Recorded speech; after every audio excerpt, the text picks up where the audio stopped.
Welcome back to another in-depth seating. I think this one's going to be probably the last in-depth seating from the seater. Once I show you what happens in the cab, I think you've pretty much got a basic understanding of how this seater works, what its attributes are, and how it all goes down, really. So I'm just going to go through all the stuff in the cab, the different monitors and whatever that we're using to do the job. And that will probably be the end of the seating part of this in-depth seating program that I'm running. I'll hopefully go on to a little bit of spraying next. I'll run through a little bit of the burning procedure probably soon, and yeah, that's basically it. Seating's one of those things you can go on and think about it for too much, but at the end of the day, really boils down to big hours and just trying to get the crop into the ground and waiting for rain, you know. Anyway, I'll start with the basics of the Topcon screen, Topcon X35 screen. So this is it here. There's nothing overly complicated about this screen. It's pretty good, actually. You've got your map. You can choose your field and your job there. And you can set up the VRC in there for your variable rate control that I was talking about earlier. That's where you set that up in there. The map, as long as you've got GPS feed coming from somewhere, which in our case is coming from the Pro 1200, it just tracks where you go. Everything's pretty straightforward with that. We've got a bar switch on the bar, so it will essentially. When you lift up, it'll stop logging. When you come back down, it'll stop logging. But it'll also stop logging with the section control as well. So you've got two options to actually turn the logging off there. Borgo themselves offer that kit for the bar switch if you're looking for that when you're seating. From there, you go into your seater controller. Each tank's got its own little section here. You can see here is the amount that's in the scale weight and the theoretical weight I think I went into last in-depth seating. And basically what product you got there, you can go in there and change your calibration factor, all that sort of stuff that you need to do. You can change your density, so you can actually do a tank optimizer.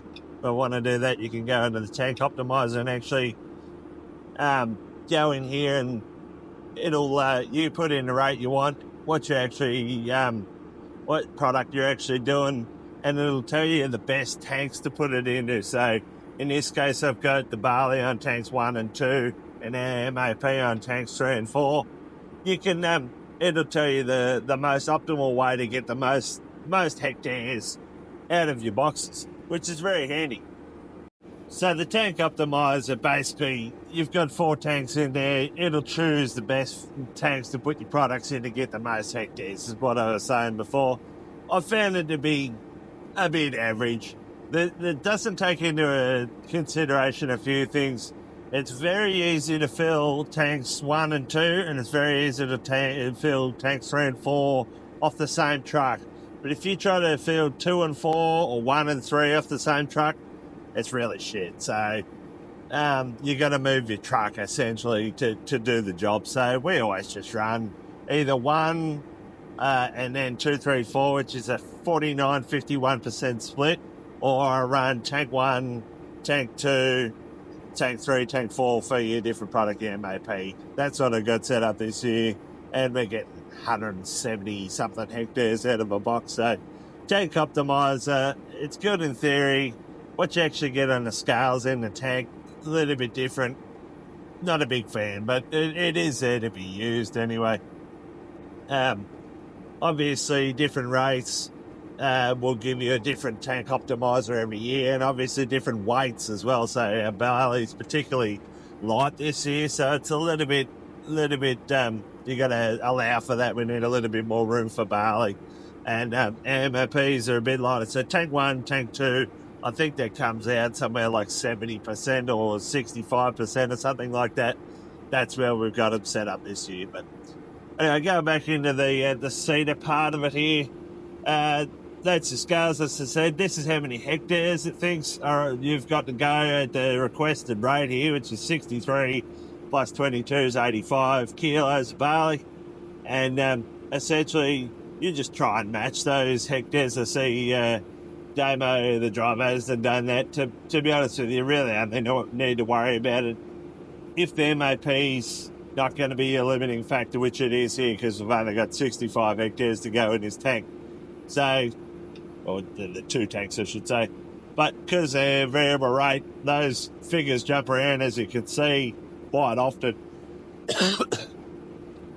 to represent what the VRC is actually doing. So you got to be a bit careful with that. It can bring you a bit unstuck if you're planning truck movements and whatever. But yeah, so they're your two MOP tanks. Obviously, the small seeds tank has got its own one of these. It's turned off at the moment because we're not using the small seeds tank.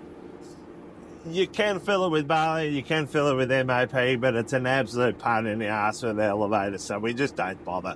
It's not worth the extra 10 hectares I think you usually get out of it to fill it up. It's just a pain in the butt, so we don't do that.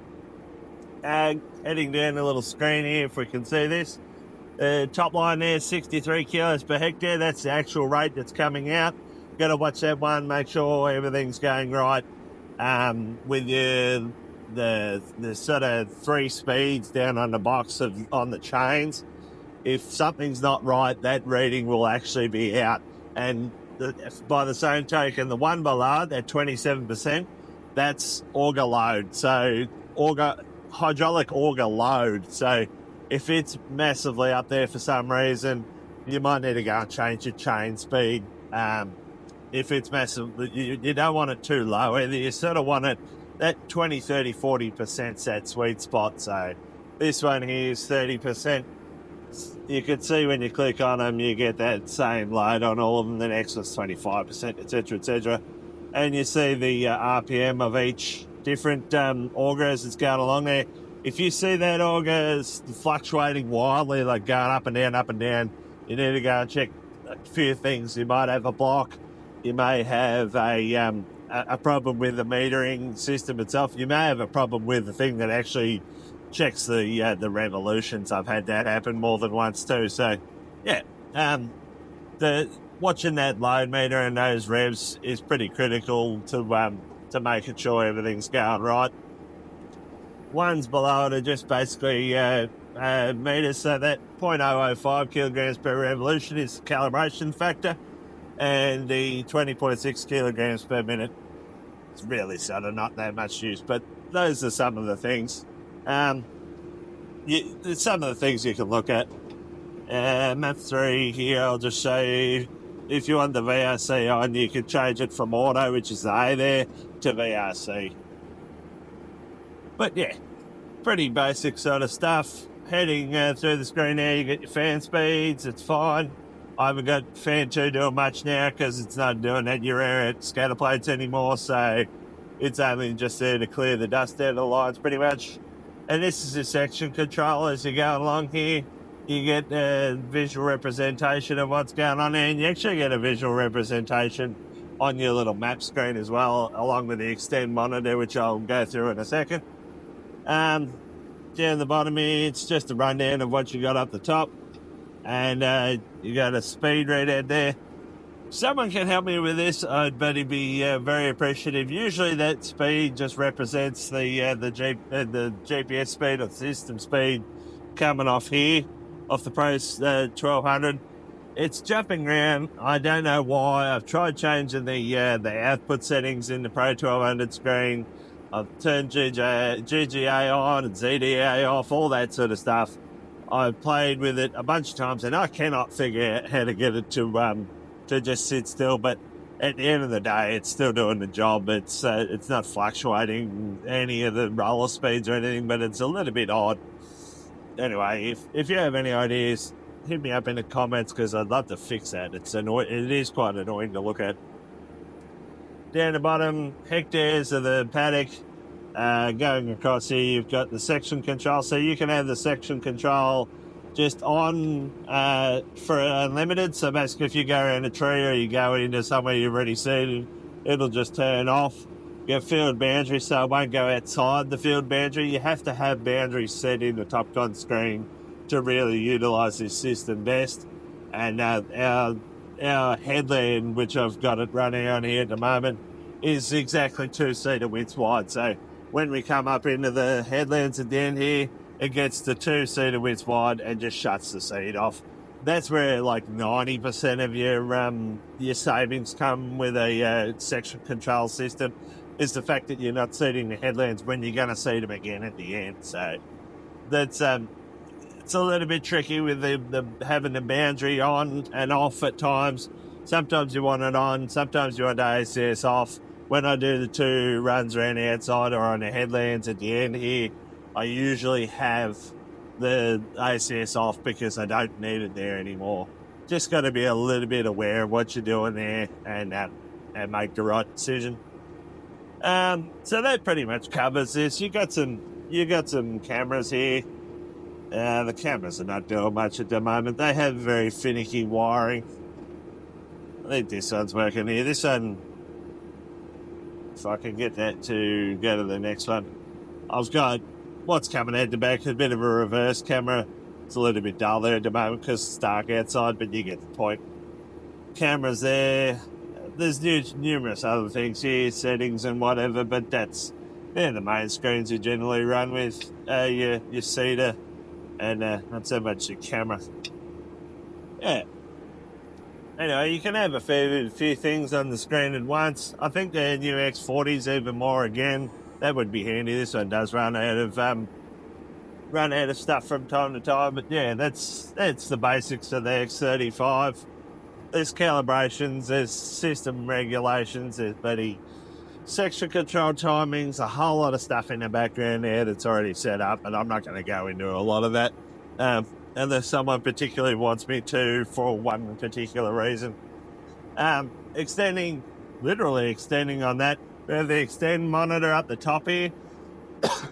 This is basically just a visual representation of what this is in a full iPad format. I saw this on one of Fastag Montana's videos once, and I set it up, and it's awesome. So basically, it's just a Borgo app called Xtend. It Wi-Fi's from here to here, and it just gives you a great little coverage map you can look at any time to make sure everything's going right. If it's not coloured in on here, it's not seated. So it's like your Bible in terms of making sure everything's right. Basic monitors for the tractor, your fuel, your temperature, your speed, and your revs. And everything's pretty basic there.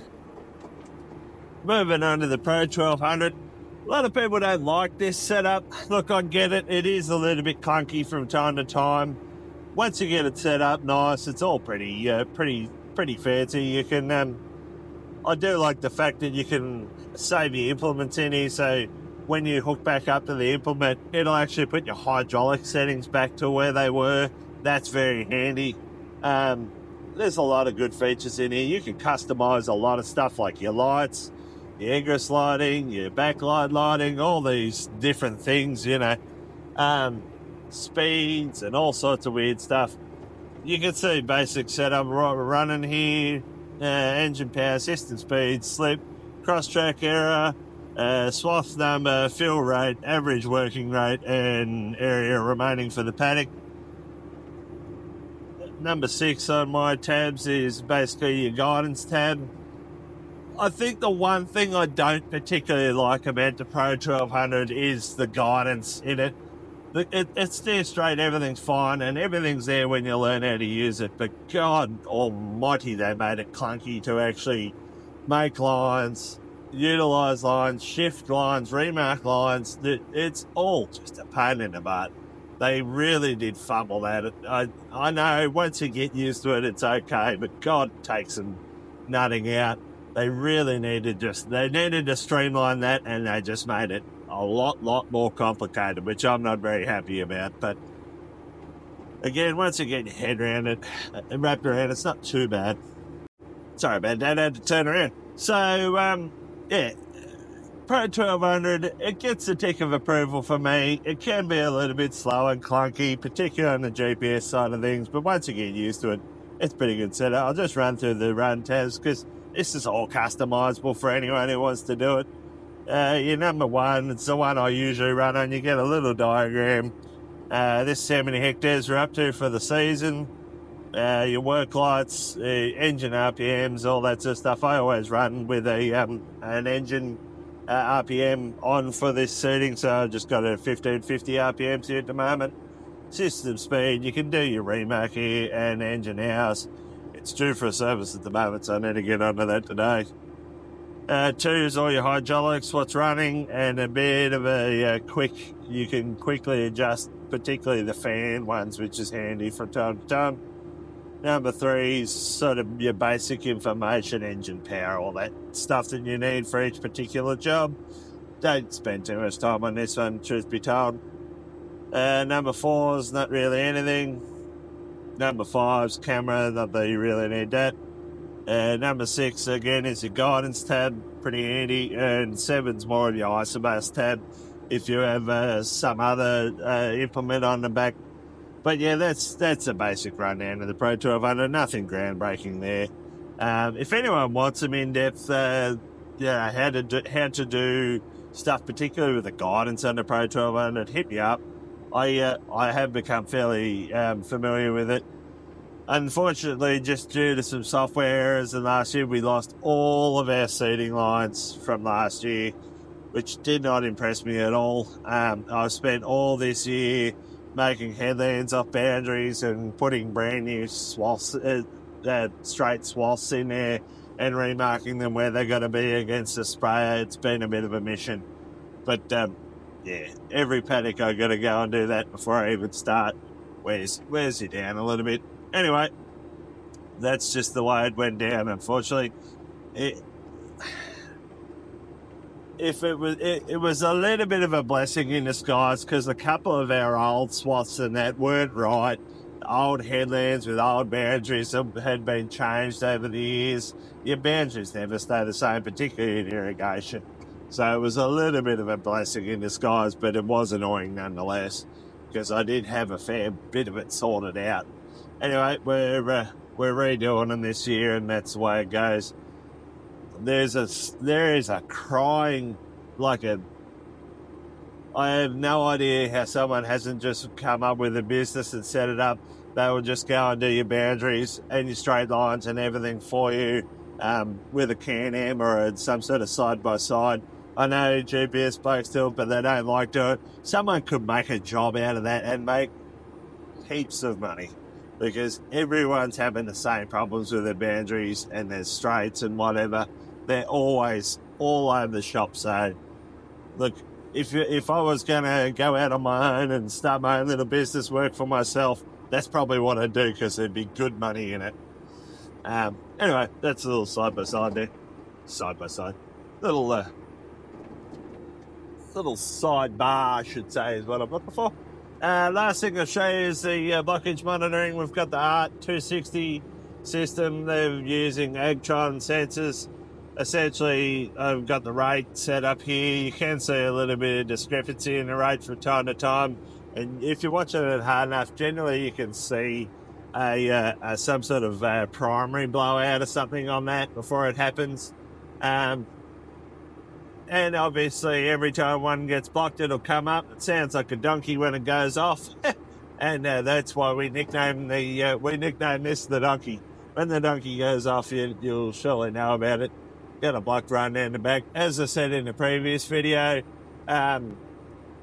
if the tube comes out of the bottom boot, it doesn't pick that up, but it'll pretty much pick up everything else. You get your fertilizer blocks, your fertilizer lumps come into the head, your tube pulls out of the head, anything. It'll pick up anything except for the boot coming out of the bottom. So it's got to be a bit aware of that one. And still go out there and check from time to time. But yeah, that's basically the cab. There's nothing else really exciting. Run those Snap wireless chargers generally for our phones because they're pretty handy. Try and keep the cab clean, but yeah, that's the basic cab rundown. If you want to know any more, just hit me up in the comments. Not a very exciting video this time, but some people might find it interesting. If you have any other suggestions for new in-depth seating, or it might be in-depth spraying next time, just let me know. And yeah, I'll see what I can cover. But next time I'm going to probably go into the spray batching setup and a little bit of spraying itself. I'll admit I'm not a sprayer dude, so I'm not 100% sure on all of it, but I do know how to use the batching unit and mix up a load. So we'll go and have a look at that, and we might jump in with either Patty or Joe and actually have a look at what they're doing. Yeah. Other than that, we might go into some more agronomy. I had a few people requesting some more agronomy for seeding depths and times and spray regimes and all that sort of stuff. So we will go into that a little bit more, probably as the season progresses on a little bit more and as sowing progresses a little bit more. We might go and look at some the canola coming up. There's a little bit rose that's coming up at the moment. And there's a bit of rain forecast for Friday. I think that will bring nearly everything that's sown up so far. So exciting times ahead. Hope you're getting some rain wherever you are, and we will catch you all next time. See ya.